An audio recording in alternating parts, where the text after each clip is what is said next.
বন্ধুরা আপনারাই বলবেন, আমি এই পাখির জন্য এই বাসাটি বানাইলাম। কেমন হইলো পাখির বাসাটি? অনেক সুন্দরভাবে বানাইছি, আমার সর্বাত্মক দিয়ে আমি চেষ্টা করছি। আপনারা জানাবেন কেমন হয়েছে। কি বলো রেবু, কেমন হইলো বলো তো? হ্যাঁ, অনেক সুন্দর হয়েছে না? আচ্ছা, তো আমাদের এই পাখির জন্য ছোট্ট টুনটুনি পাখির জন্য এনে দেখেন, এই যে বসার জায়গা বানাই দিছে, ফ্রুট করে এনে যাবে, এখান থেকে এনে যাবে, বাস পরে বাচ্চা দিবে, ডিম দিবে। মাশাআল্লাহ, অনেক সুন্দর হয়েছে। বানাইছিলাম এটা পাখির জন্য, ছোট্ট পাখি, কিন্তু খাঁচার ভিতর গেছে, ছোট খাঁচা হয়ে, যার কারণে দেওয়া যাচ্ছে না।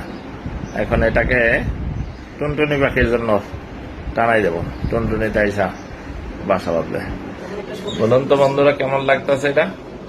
চমৎকার একটা পাখির বাসা বানাইছি। এই পাখির বাসাটা সময় মতো দিয়ে দেবো ইনশাল্লাহ। আর এদিক থেকে দেখলে মনে হবে যে মহিলাদের একটা চমৎকার ভ্যানিটি ব্যাগ।